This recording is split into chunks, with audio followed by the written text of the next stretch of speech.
Hi, I'm Michael Correa, and this is Psych Exam Review. In this video, we're going to continue with our psychoanalytic approach to thinking about personality.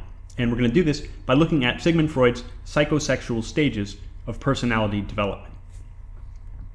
So, Freud believed that our early childhood experiences were fundamental for shaping our personalities. And he thought that as we progressed through childhood, we faced a number of difficulties or conflicts, and these needed to be successfully resolved in order for us to develop properly. And he thought if we didn't properly resolve these conflicts, then they would manifest later as anxiety or mental illness. And the goal of psychoanalysis was to look back into the person's past, into the childhood, and try to uncover the contents of the unconscious, figure out what the early conflict that hadn't been resolved was, and then work to resolve it in order to reduce the current anxiety. So Freud's theory is a stage-based theory, and the idea is that the child moves through each of these stages, and there's a focus of pleasure for each stage, or an erogenous zone, and there's the conflict that needs to be properly resolved. And that if a child didn't properly resolve one of these conflicts, this could result in a fixation. And so this is sort of a sticking point in their development. And it would then follow them throughout the rest of their life until it was properly resolved. So the first stage in Freud's theory is the oral stage.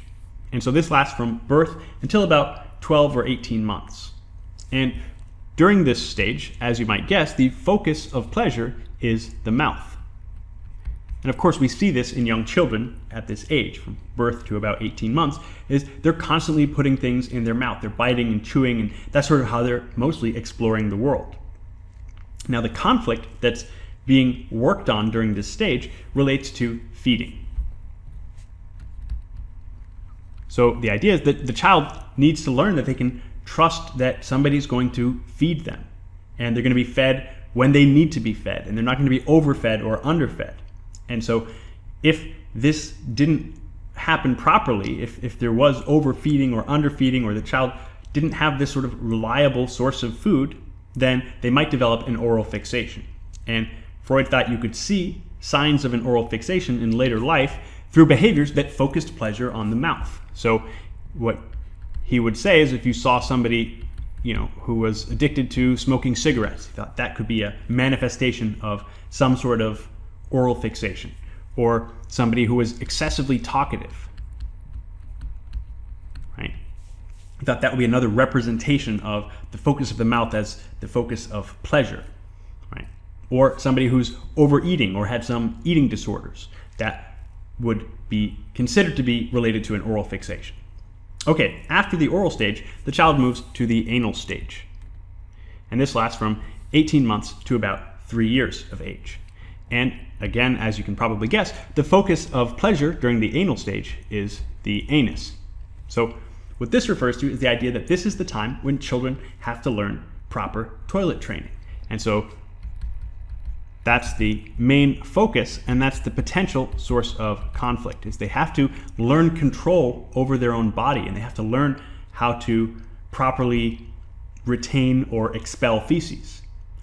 And again, if they had problems with this, then this would result in a fixation. And Freud thought there were two personality types that were associated with fixation during the anal stage. And so the first of these would be an anal-retentive type. And the idea here, and you've probably heard this term used, is somebody who's obsessed with order, right? They're obsessed with cleanliness and orderliness. And so Freud thought that this type of person, somebody with an obsession with things being clean or things being very, very neat, would relate to conflict during the anal stage, and that this would have caused them to become anal-retentive. On the other hand, he thought conflict during this stage could also show itself in what he called the anal-expulsive type. And the idea here is this is somebody who enjoyed producing feces so much that they are now very messy and disorderly. But he thought they could also be highly creative and productive, right? In the same way of producing lots of feces as, being interested in the idea of producing and being creative and expelling things out into the world, so to speak. So he thought there was also a relationship here with creativity. So Freud would have found a perfect example of somebody he would call an anal-expulsive type, and an artist like Mary Barnes. So Mary Barnes suffered from schizophrenia, and when she was institutionalized, she would paint with her feces. Until, of course, she was given actual paints, and she preferred those. So that would be an idea of somebody who Freud would have said must have had some conflict during the anal stage of development. Okay, after the anal stage, the child moves to the phallic stage. And this is probably the most famous of these stages. You've probably heard about some of the parts of this before. So the focus in the phallic stage is the penis. And this is, of course, going to sound particularly male-centric, and we'll get to that. But the idea, first we'll talk about a male, and then I'll introduce the idea for a female. The idea is that the child, the focus of pleasure is on the penis, or in the case of females, that they don't have a penis. And the conflict actually relates to the relationship with the mother.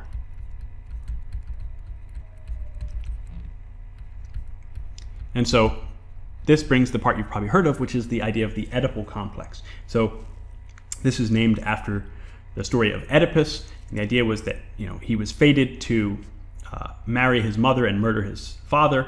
And this is eventually what happened. Is in battle he kills his father, and he takes over this area where he marries the woman who turns out to be his mother. Of course, he didn't know that at the time.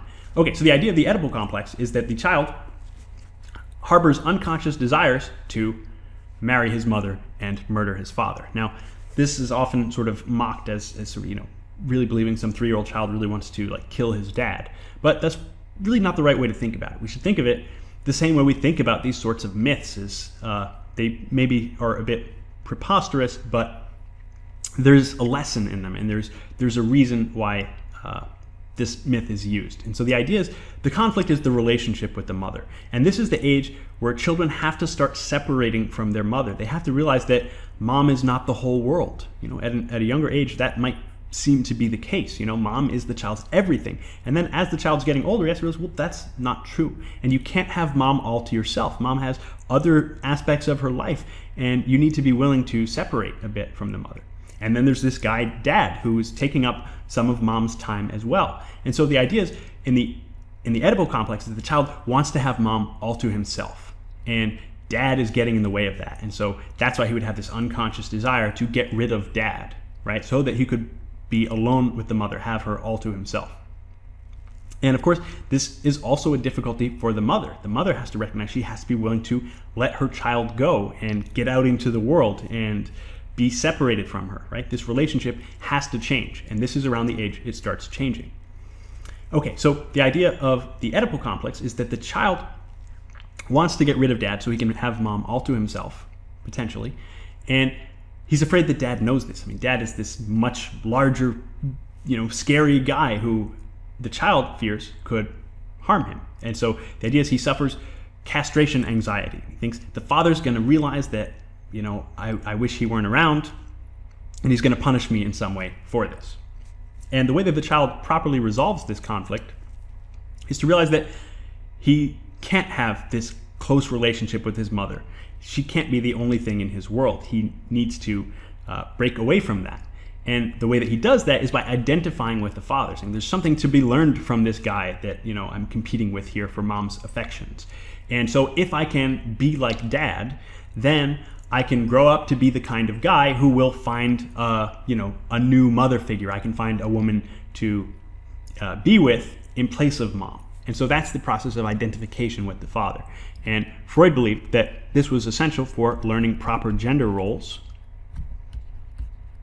and sexual behavior.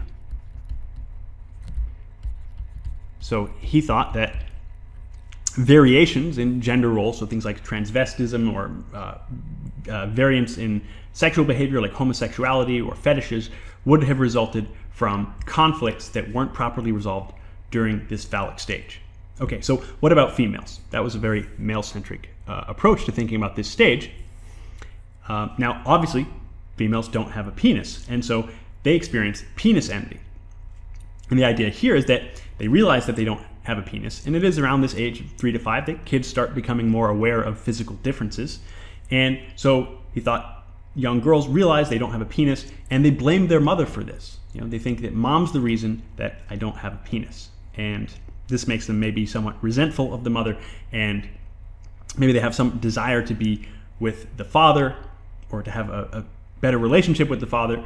And again, the idea was the way that this is resolved is through identification with the mother, realizing that if the girl acts like mom, then she can resolve this and develop proper gender roles and sexual behavior. Now, Freud didn't refer to this as the Electra complex. You might see this term. This is one that Carl Jung used to describe this situation, and it's based on the myth of Electra. The idea is her father, Agamemnon, was killed by her mother, and she plots revenge on her mother. But Freud preferred to call it a feminine Oedipal complex, right? He didn't think that the story of Electra mapped onto it quite right, and this is one of the points where Freud and Jung disagreed. But in any case, that's the general idea of the phallic stage, and the conflict that is resolved leads to proper adoption of what were considered correct gender roles or correct sexual behavior.